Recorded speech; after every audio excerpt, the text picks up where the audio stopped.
होगा cases,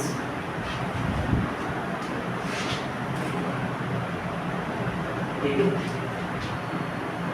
cases of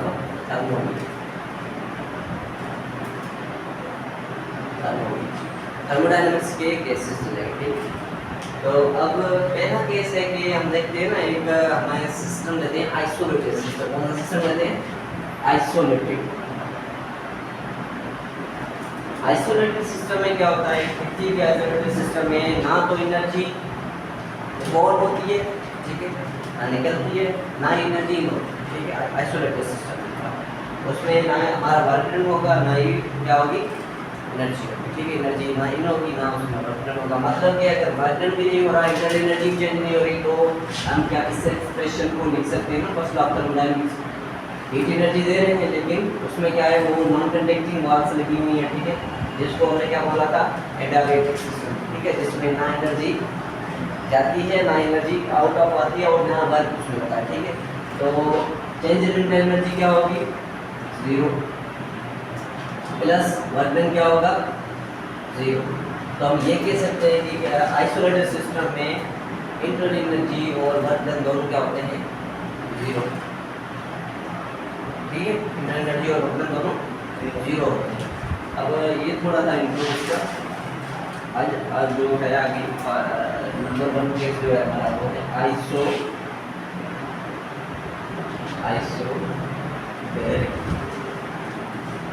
What mean by isobaric? Iso means same, baric means pressure, same pressure। मतलब कि same pressure से क्या मुराद, कि सेम प्रेशर मतलब किसी भी ऑब्जेक्ट में अगर किसी को हम हीट सप्लाई करते हैं या उसे हीट लेकिन आउट करते हैं, ठीक है, उस सिस्टम पे, तो वो कांस्टेंट प्रेशर पे होना चाहिए। उसका वॉल्यूम चेंज बने हो, टेम्परेचर चेंज हो, लेकिन उसका प्रेशर क्या रहे, रिमेन्स कांस्टेंट। तो हम ऐसा सिस्टम बनाएंगे जिसमें प्रेशर कांस्टेंट रहेगा, बाकी जो हमारे वेरिएबल्स हैं ये चेंज होते रहेंगे। थर्मोडायनेमिक वेरिएबल है, कौन से है थर्मोडायनेमिक्स वेरिएबल? नंबर 1 वॉल्यूम है, टेम्परेचर है, मास है, नंबर ऑफ मोल्स है, ठीक है, प्रेशर है। तो इनमें से क्या, जैसे हमने पीछे 50 का बॉयल्स का में पढ़ के है कि एक को दो कांस्टेंट रखेंगे और दो को उनके बीच में जो रिलेशनशिप फाइंड करेंगे। तो ऐसे यहाँ पे आइसोबैरिक में क्या हो रहा है, प्रेशर हमारा कांस्टेंट आ रहा है, आयत जो है, बाकी वॉल्यूम है या टेम्परेचर है वो क्या है, चेंज हो रहा है।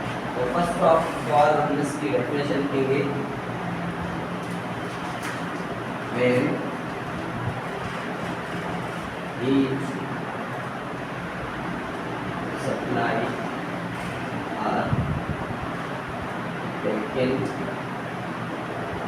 out of the system, that constant pressure or pressure must be constant, or pressure must be constant। तो प्रेशर कांस्टेंट की शुरुआत क्या है कि हमारा प्रेशर चेंज ना हो, ठीक है। तो इसमें क्या बनाते हैं, हमारे पास इन बीकर बनाते हैं, इसको अच्छी तरह समझने के लिए, ठीक है।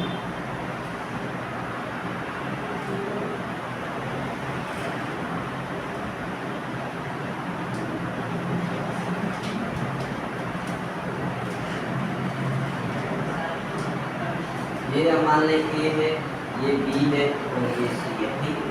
तो फर्स्ट ऑफ ऑल इसमें क्या है, नंबर ऑफ मॉलिक्यूल्स हैं, ये हमारा फिक्स है, ठीक, सॉरी फिक्स नहीं है, ये हमारा जो पिस्टन है वो वेरिएबल है। इसमें 2-3 बातें याद करने वाली है कि किसी भी कंटेनर में क्या लेते हैं, जो वॉल्यूम लेते हैं वो वॉल्यूम क्या होता है, चेंज होता रहता है, लेकिन इसमें जो प्रेशर हमारा कांस्टेंट होता है, प्रेशर कांस्टेंट के रखने के लिए जो पिस्टन होता है वो फ्री पिस्टन होता है, मूवेबल होता है, फ्रिक्शनलेस होता है, बगैर फ्रिक्शनलेस होता है। अब फ्रिक्शनलेस जो है हमारा होगा तो पिस्टन होगा, तो लाजमी हम हीट देंगे तो यहाँ पे फोर्स लगेगी इनके बीच में, तो ये क्या करेंगे, मॉलिक्यूल्स अपवर्ड लेंगे इसको, मॉलिक्यूल्स जब आप इसको क्या देंगे, रिजर्वायर रखेंगे, ठीक है। यहाँ पे तो क्या रखेंगे, रिजर्वायर, हाई टेम्परेचर रिजर्वायर।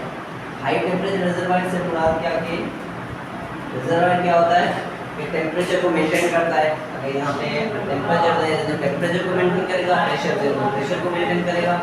तो ये रिजर्वायर होता है क्या है, किसी चीज़ को क्या करना, टेम्परेचर का मेंटेन रखना। मतलब ये हॉट है, आप इसे समझ लेंगे ये क्या है, हॉट है, ठीक है। इतना हॉट है कि हीट, आपको पता है हीट हमेशा heat flows from the water to colder region, ठीक है, हायर टू लोअर रीजन, मतलब वाटर से कोल्डर रीजन। तो यहाँ पे जो नंबर ऑफ मॉलिक्यूल्स हैं वो जो है कोल्ड है, और यहाँ पे हीट दे रहे हैं तो ये हीट फ्लो हो रही है हॉट टेम्परेचर रिजर्वायर से।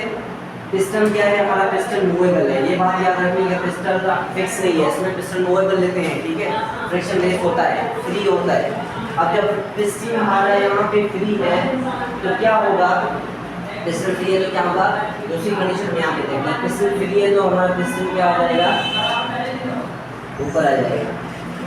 लेकिन एक बात यहाँ पे याद रखना, पिस्टन जो है ना ऊपर जाता है, लेकिन ऊपर भी एक एटमॉस्फेरिक प्रेशर लगता है। वो प्रेशर क्या होता है कि एटमॉस्फेयर जो है किसी भी ऑब्जेक्ट पे अप्लाई करता है, वो एटमॉस्फेरिक प्रेशर होता है, उन पे भी लग रहा होता है, ठीक है।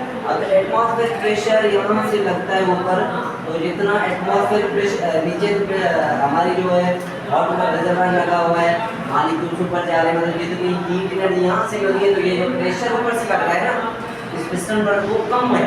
अब देखिए ये इक्वल हो जाते हैं दोनों, अपोजिट डायरेक्शन मैग्नीट्यूड इक्वल, तो हमने क्या पढ़ा है, क्या resultant will be zero, physics में ये पढ़ा है ना।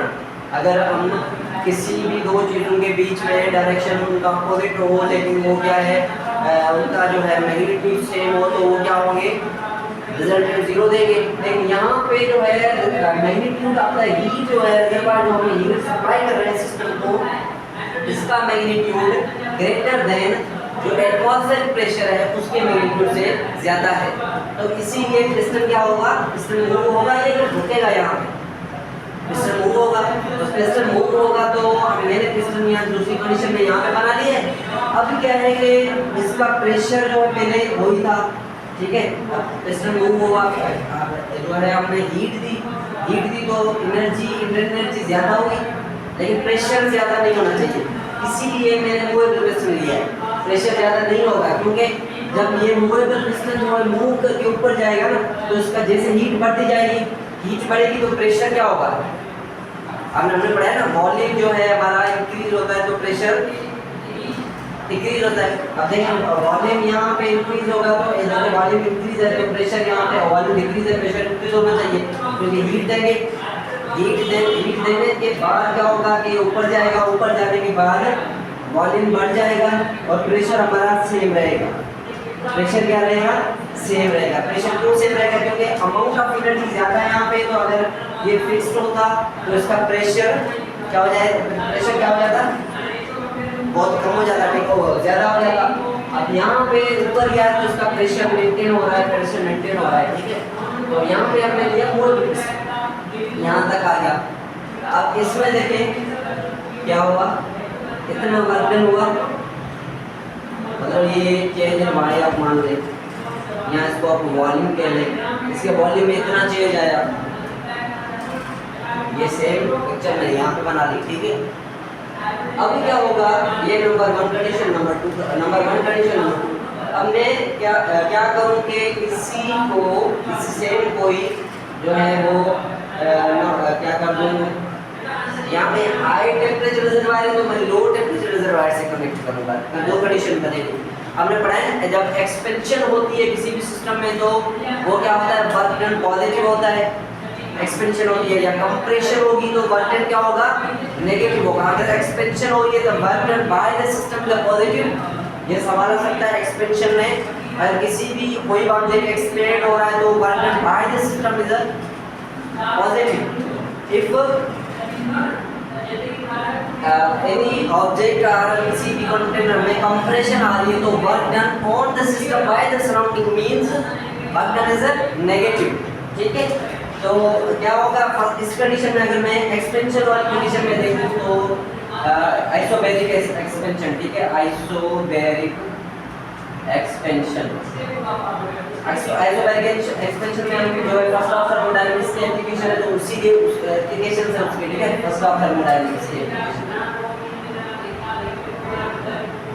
तो first of thermodynamic lavage formula क्या है हमारे पास, Q बराबर है J into energy plus work done में। अब देखें वर्क डन यहाँ पे क्या है, पॉजिटिव, तो मेरे वर्क डन को पॉजिटिव ही है, ठीक है, वर्क डन क्या है, पॉजिटिव, इसलिए मेरे ना एनर्जी इंक्रीज हो रही है, मतलब एनर्जी पॉजिटिव बढ़ रही है, तो मैं इसको पॉजिटिव लिखूंगा। इंटरनल एनर्जी क्या होगी, अगर एनर्जी एनर्जी बढ़ रही है तो इंटरनल एनर्जी आल्सो इंक्रीज, ठीक है, इसको भी मैं पॉजिटिव लूंगा, मतलब ये साइन इसलिए दे रहा हूँ कि ये पॉजिटिव है, ठीक है। और उसके बाद जो है वर्क डन है वो क्या होगा, वर्क डन नेगेटिव होगा पॉजिटिव होगा, वर्क डन पॉजिटिव होगा क्योंकि work done by the system हो रहा है, work done by the system हो रहा है ऑन द एटमॉस्फेयर पे, ठीक है, तो ये भी हमारा पॉजिटिव होगा। अब दूसरी कंडीशन, इससे जो है तीसरा कंटेनर जो हम लेते हैं, ठीक है,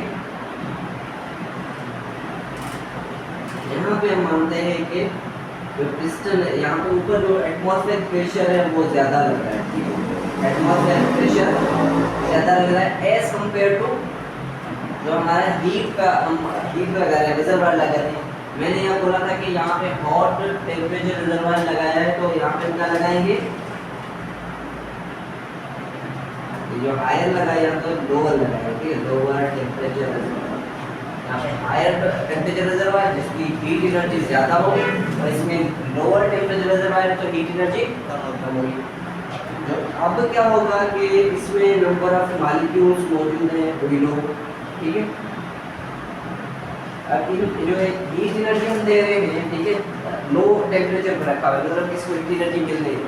अब क्या होगा, हीट एनर्जी इसकी बहुत कम है, जो मॉलिक्यूल्स हैं फोर्स लगाएंगे, फोर्स ऊपर लगेगी, और एटमॉस्फेरिक प्रेशर इसकी फोर्स से ज़्यादा है, अब इसका मैग्नीट्यूड ज़्यादा है, एटमॉस्फेरिक प्रेशर इसका मैग्नीट्यूड ज़्यादा है, तो work done by the work done on the system by the surrounding हो रहा है, देखिए यहाँ पे जो है एटमॉस्फेरिक प्रेशर जो है वो लग रहा है, ठीक है, एटमॉस्फेरिक प्रेशर लग रहा है इस पे सिस्टम पे, क्यों लग रहा है, क्योंकि मैंने लो टेम्परेचर रिजर्वायर लिया है, ये बात याद रखनी, अगर टेम्परेचर रिजर्वायर लो है तो इसको हीट एनर्जी नहीं, पर हीट एनर्जी क्या हो रही है, ये वॉल हो रही है, निकल रही है या इन हो रही है, देखिए यहाँ पे चेंज इन क्यू जो है वो निकल रही है, आउट ऑफ द सिस्टम आ रही है, क्यों आ रही है, क्योंकि एटमॉस्फेरिक प्रेशर पे अप्लाई हो रहा है, एटमॉस्फेरिक प्रेशर की वजह से एनर्जी हमारी रिलीज हो रही है, तो मैं इसको नेगेटिव कह सकता हूँ, इंटरनल एनर्जी नेगेटिव होगी। अब दूसरी कंडीशन देखें, आइसोबैरिक के लिए आइसोबैरिक कंप्रेशन होगी, यहाँ पे क्या हो रही है, कंप्रेशन हो रही है, देखें इसके निस्बत पहले यहाँ का, अभी क्या हो गया, कंप्रेस्ड हो गया ना, तो अभी क्या होगा, यहाँ पे कंप्रेशन के लिए मैं दूंगा कि हमेशा जहाँ पे कंप्रेशन होगी, तो हमने पहले केस में पढ़ लिया था कि कंप्रेशन जहाँ भी होगी वहाँ पे क्या होगा, number 1 negative heat, internal energy negative heat होगी, ठीक है, नेगेटिव वर्क डन होगा, पॉजिटिव नहीं होगा, ठीक है। अब क्योंकि वो सराउंडिंग कर रहा है सिस्टम के ऊपर, अगर एनर्जी तो एनर्जी इवॉल्व हो रही है, ठीक है, एनर्जी इनटू द सिस्टम नहीं जा रही, एनर्जी सिस्टम से बाहर आ रही है, तो कंप्रेशन में अब मैं क्या दूंगा, जो हीट है हमारी वो सिस्टम को जो हम दे रहे थे वो लो टेम्परेचर हीट दे ही नहीं रहे, ठीक है, क्योंकि एटमॉस्फेरिक प्रेशर इस पे अप्लाई हो रहा है, तो हीट क्या हो रही है, रिलीज हो रही है, तो हीट को मैं क्या लूंगा, नेगेटिव, ठीक है, बराबर में इंटरनल एनर्जी बढ़ रही है कम हो रही है, इंटरनल एनर्जी कम हो रही है, ठीक है, इंटरनल एनर्जी कम हो रही है, अब देखिए इंटरनल एनर्जी कम हो रही है, वर्क डन क्या होगा, वर्क डन बढ़ नहीं रहा, वर्क डन भी कम हो रहा है, ठीक है, तो वर्क डन क्या होगा, वो भी हमारा नेगेटिव, ये क्या बनेगा हमारा, internal energy plus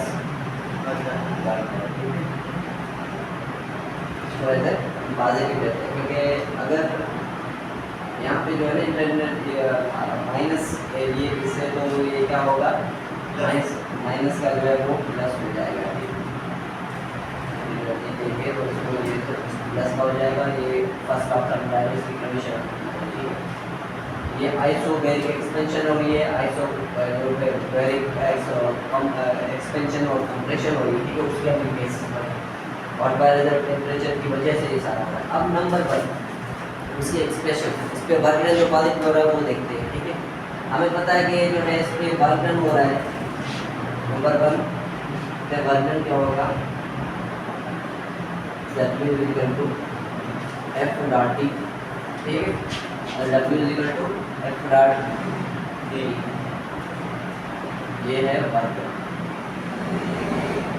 force into displacement, अब देखिए यहाँ पर जो फोर्स लग रही है वो अपवर्ड लग रही है, फोर्स अपवर्ड लग रही है, ठीक है, हालांकि इसको जो है इसको फोर्स अपवर्ड लग रही है, तो ये क्या हो रहे थे, ऊपर गए थे मालूम।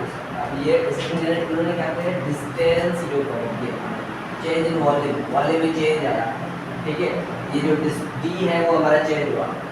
अब जो डायरेक्शन ऑफ द D है, जो डिस्प्लेसमेंट की डायरेक्शन है और फोर्स की डायरेक्शन है, ये आपस में क्या है, पैरेलल, क्या है, पैरेलल, मतलब D और फोर्स जो है वो क्या है, पैरेलल है, मतलब मॉलिक्यूल्स जो पैरेलल में जा रहा है, पैरेलल में डिस्टेंस कवर कर रहा है इन द कंटेनर, और फोर्स में उसको लाजमी पैरेलल लग रही है, इसीलिए पिस्टन ऊपर ले आ रहा है। अगर हमें पता है कि पैरेलल मतलब कि जो थीटा है वो हमारा क्या होगा, ऑफ कोर्स 0 होगा। अगर हमारा यहाँ पे जो है ना हमेशा डॉट प्रोडक्ट में वर्क जो है हमारा बराबर होता है FD cos of theta, cos theta लगाते हैं। अब cos 0 जो है हमें पता है कि cos 0 बराबर 1 भी होता है, तो वर्क क्या होगा, इस पे मैक्सिमम हो, ठीक है, पॉजिटिव होगा, इसको 1 मानते हैं, 1 मल्टीप्लाई FD, ठीक है, तो वही होगा। अब हमारे जो हमें क्या फाइंड करना है कि हमें इसकी एक्सप्रेशन किस पे वर्क हो रहा है। हमें पता है लास्ट टाइम हमने जो है ना ये कर लिया कि किसी जो फोर्स पे फोर्स फाइंड करने के लिए प्रेशर को यहाँ पे इंट्रोड्यूस कराएंगे। प्रेशर क्या है, फोर्स पर यूनिट एरिया, ठीक है। अब मुझे फोर्स चाहिए तो मैं क्या करूँगा, प्रेशर और एरिया को लेकर आ जाऊँगा, ठीक है। और फोर्स की जगह मैं ये वैल्यू पुट कर सकता हूँ, और नंबर 2 जो हमारे D की जगह कौन सी वैल्यू आएगी, D मतलब change in displacement, change in displacement मतलब change in volume, change in volume आ रहा है ना, तो मैं क्या करूँगा, जस्ट इसकी वैल्यू पुट करूँगा, वर्क डन होगा, F की वैल्यू क्या है, प्रेशर इनटू एरिया और चेंज इन D, ठीक है, D की जगह मैं चेंज इन वाई लिख सकता हूँ, ठीक है। अब देखें पिस्टन पे ये जो है ना चेंज इन वाई और ए, ये हमारा सारा जो है वो वॉल्यूम के बराबर होता है, ये प्रूफ होगा, यहाँ पे मैं प्रूफ कर दिखाऊंगा, ठीक है। अब देखिए ये क्रॉस सेक्शनल एरिया है पिस्टन का। अब पता है ये क्रॉस सेक्शनल एरिया क्या होता है कि कोई भी चीज उसका एरिया, ठीक है, उसका एरिया। और यहाँ पे हीट जाएंगे तो पिस्टन ही मूव होगा ना, ये साइड तो मूव नहीं होगी क्योंकि ये इंसुलेटेड है, तो उसका एरिया कौन सा होगा, ये इसका एरिया आ गया। अब इस एरिया में ये चेंज वाई आ रहा है, चेंज इन वाई मतलब इसकी लेंथ में चेंज आ रहा है, ठीक है। तो चेंज इन वाई आ रहा है, मैं क्या कह सकता हूँ कि एरिया इनटू लेंथ वॉल्यूम होता है या नहीं होता, हमने पढ़ा होगा ना। देखें यहाँ पे बनाते हैं कोई भी सिस्टम बनाते हैं, ठीक है, तो ट्यूब बनाते हैं, इसकी क्या होगी, लेंथ भी होगी, विड्थ भी होगी, हाइट भी होगी। अगर हम जो है ना फार्मूला लेंगे वॉल्यूम के लिए, ये इसका वॉल्यूम है ना, तो वॉल्यूम क्या होता है, लेंथ विड्थ इनटू हाइट, ठीक है, L³ आ जाएगा, ये हमारा वॉल्यूम हो गया, ठीक है। मतलब ये तीनों चीजें लेते हैं, लेंथ विड्थ एंड हाइट। अगर एरिया लो, एरिया क्या होता है, एरिया लेंथ इनटू विड्थ होता है, क्या होता है, एक लेंथ और विड्थ, हाइट को हम कंसीडर नहीं करते, तो लेंथ इनटू विड्थ एरिया होता है, ठीक है, ये होता है एरिया। और एरिया हमें हमारे पास ये पड़ा हुआ है। और चेंज इन वाई मतलब हाइट, इसकी ये क्या है, हाइट है, डिस्प्लेस हो रहा है, तो इस चेंज इन वाई को मैं क्या लिख सकता हूँ, ए चेंज इन वाई को मैं वॉल्यूम लिख सकता हूँ, मतलब कि चेंज इन वॉल्यूम में वॉल्यूम चेंज हो रहा है। इसकी जगह ए चेंज इन वाई की जगह चेंज इन वॉल्यूम को पुट करूंगा, work equal to P change in volume. अब देखें चेंज वॉल्यूम मतलब वी एफ या V2 minus V1 final minus initial, ठीक है। तो वर्क डन बराबर होगा प्रेशर V2 माइनस V1 के, ठीक है, V2 माइनस V1 के। ये जो हमारी एक्सप्रेशन आ गई किसके लिए, ये जो है हमारी एक्सप्रेशन आ गई। अब देखिए ये वर्क डन यहाँ पे हुआ। अब हम क्या करेंगे, इसको फर्स्ट लॉ ऑफ थर्मोडायनामिक्स के फार्मूला में पुट करेंगे, देखेंगे कि क्या हो रहा है। अब Q जो है चेंज इन Q बराबर होता है change in internal energy plus work done. अब देखें हीट जो हम दे रहे हैं वो सेम है, बट प्लस बराबर में क्या करेंगे equal to change in internal energy plus में वर्क डन की जगह पे मैं ये वैल्यू पुट कर सकता हूँ प्रेशर चेंज इन वॉल्यूम, ठीक है। वर्क डन की जगह पे ये वैल्यू पुट कर सकता हूँ ना, अगर प्रेशर हमारा कांस्टेंट है और चेंज इन वॉल्यूम हमारा, ठीक है।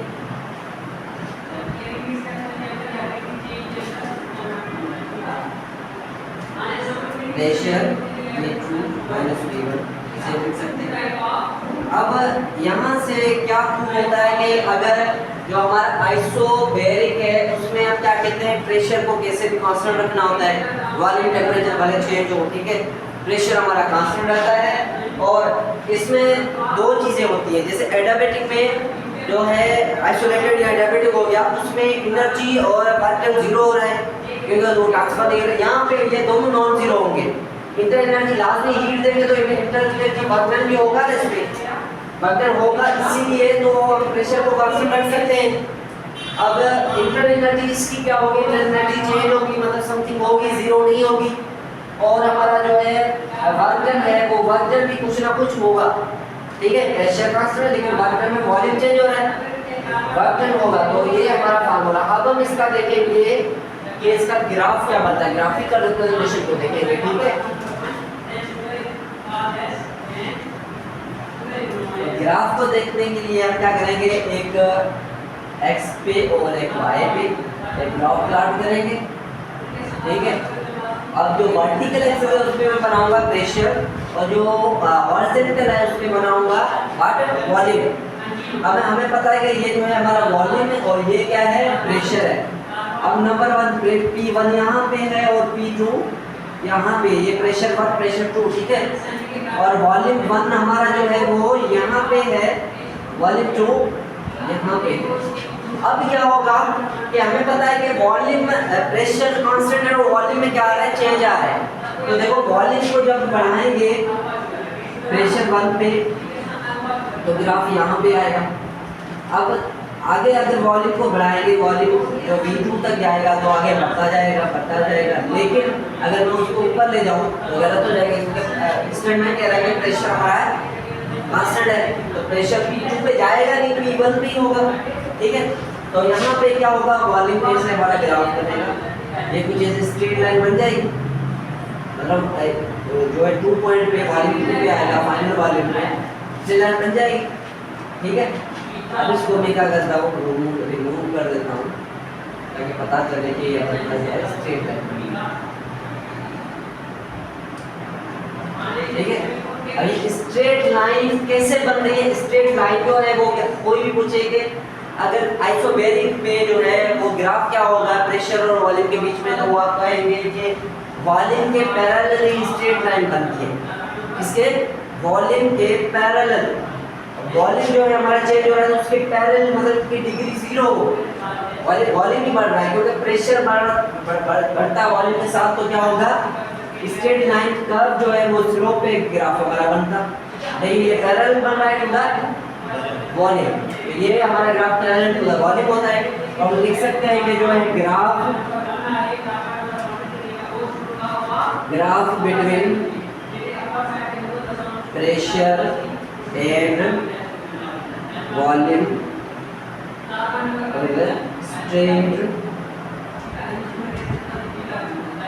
straight line which is parallel to the parallel to the volume, volume के साथ पैरेलल होगा। और ये ग्राफ किसके लिए होगा?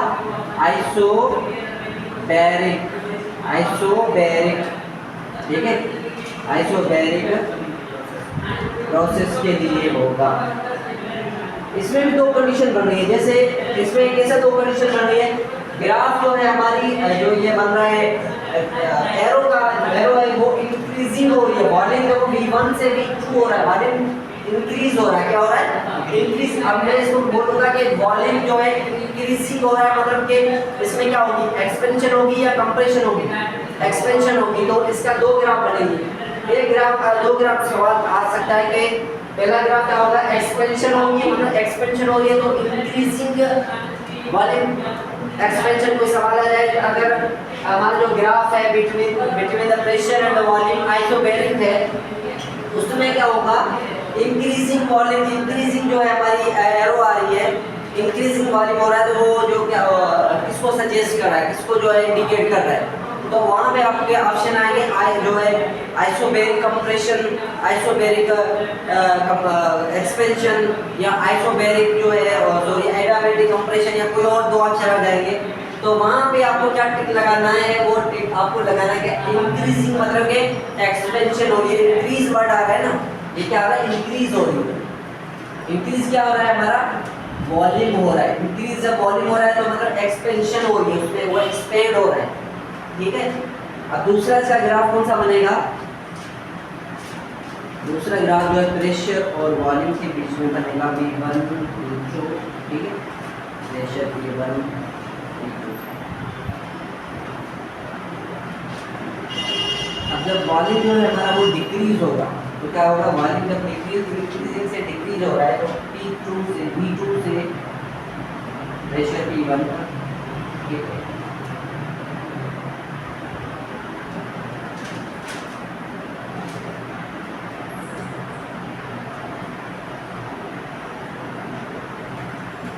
अब ये फर्क है, ये हमारा बन रहा है ग्राफ किसके लिए, कंप्रेशन के लिए, कंप्रेशन के लिए। और ये जो हमारा ग्राफ बन रहा है वो किसके लिए बन रहा है, एक्सपेंशन के लिए। बस ये फर्क है। अगर आपकी जो एरो है वो डिक्रीजिंग हो रही है, आपका सवाल है arrow is parallel and decreasing volume, the graph indicate what, compression और एक्सप्रेशन। तो आप क्या लगाएंगे, कंप्रेशन। एंड जो है हमारा increasing in volume, expansion volume में होगी, तो increasing in volume the parallel to the volume, the straight line which is increasing and volume is increasing also, and they are parallel to each other. What will be the graph between the what will be the graph between the volume and the straight line, ठीक है, या volume and pressure को हम कहेंगे वो expansion हो रही है, एक्सपेंड हो रहा है, इंक्रीजिंग वॉल्यूम हो रहा है, ठीक है। तो ये था हमारा फर्स्ट केस जो है आइसोबैरिक।